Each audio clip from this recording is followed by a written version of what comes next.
Stampers, Kim from stampingimperfection.com. Thank you so much for joining me today. I have a quick tip I want to share with you, and it's about stamping those tiny little sentiments. Like, some of the sentiments are big and easy to stamp, but some of these little tiny ones you have to be careful with, because if you, and this isn't even the tiniest one I have, I pulled out this stamp set which has the tiniest little words and letters, and you have to be careful when you stamp them, because using the wrong ink or using too much pressure when you stamp can actually cause it to like get a blob, and then you can't read the letters. And then sometimes it's very hard to get that stamp clean enough to actually get a good stamped image out of it the next time you use it. So there are a few tips I wanted to give you, and I'll show you with both of these. I'll stamp them at the same time, but one of the tips, of course, is a stamp positioner is a beautiful thing. And like if you're, just starting out and you really want to try one, this is the mini MISTI, and this is the one I started with. It's nice to have a stamp positioner if you can. It's a good thing to put on that Christmas wish list.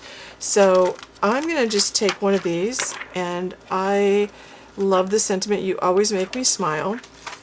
So I will put this down, and I usually just slide these down here and kind of eyeball it. I'm going to put it sort of in the middle. Sometimes I like to put it in the middle because sometimes I like to trim off the edges. Then I'm going to take one of these other ones, and like this, I automatically smile when I see you. I can see that I've used that a lot, but I'll take this other one. This says, "Whatever you decide to do, make sure it's whatever makes you happy." And these are pretty quotes for the inside of cards. This is from Altenew, by the way. This is Altenew's Beautiful Quotes stamp set. And this one is my favorite things, mftstamps.com. Always bring a smile. I'll put the links below. So I just put those down. So that's one thing. A stamp positioner is one thing. The other thing is using the right ink. Lots of stamp companies have ink that you can use. This is the one that I've used, so this is the one that I can recommend. I'm using Altenew Obsidian Pigment Ink, and it says exceptionally crisp. I know there are other companies that have inks that say exceptionally crisp, or crisp ink, or fine detailed ink. So that's what you want to look for. You want to look for words like that, because that makes a huge difference. Now here's tip number 2. Tip number 2 is gently tap the ink pad like that. Don't push the ink pad down into your stamp, and then very lightly stamp it. I'm not even putting any pressure at all. I would rather, see, that one didn't even come out because I put no pressure on it whatsoever. I would rather stamp it 2 or 3 times lightly and be able to read it. And I almost have that top one perfect. And look how small those letters are. So I'm just rubbing my finger across without putting any pressure. Oh, it came out actually pretty good. I'm using good ink. I'm using good ink. Let's try a different one. One that's not a detail ink. I'll use the same company. I love this ink. I still think this is a great ink. It doesn't say exceptionally crisp. Let's see what happens.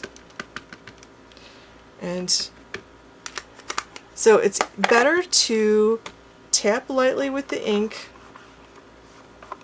and then, stamp gently.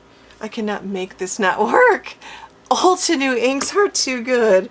So what can I tell you? But you've had this happen before. I know you have, because I've had this happen before. So it's really good. That's tip number 2. Or tip number 2 and tip number 3 is tap the ink gently, close it, just rub your finger across it, carefully lift it up, tap it again, do it lightly, stamp those sentiments lightly 2 or 3 times rather than pushing down once. I'm actually getting pretty good at this. quite proud of myself. The other thing too is that you want to clean those immediately. And I just use a baby wipe, although this they both say pigment ink. This is a permanent ink. This is also a permanent ink. So this works with my alcohol markers, and it is acid free and archival. It's also waterproof, so I can actually use this with watercoloring also. So I love that ink. I use this for everything too. I'm not sure this is waterproof. It's also archival, acid free, fade resistant. It does say crisp impression, and it was made specifically for the alcohol markers. It doesn't say waterproof, but I can tell you that I have watercolored with that ink before. Another thing you'll want to do is, this is the final tip and then I'm going to shut up. Another thing you'll want to do is to, you want to clean your stamps immediately, and if you don't get all the ink off, as long as it's not in the nooks and crannies, if it is in the nooks and crannies, a soft, squirt a little bit of ink cleaner on a soft toothbrush, and keep that for cleaning your stamps when they need a good scrubbing. That actually helps too, or a Q-tip sometimes with a little bit of stamp cleaner on it also helps. So thank you so much for watching. If you want to get a really good crisp image, there you go. But there you go. That's my tip for getting good crisp images with tiny little letters from the sentiment stamps. Thank you for watching. Stop by my blog at stampingandperfection.com. Please give this video a like and share with your friends. Make sure you subscribe to my YouTube channel and click that bell to get notifications every time I upload a new video. Have a great day.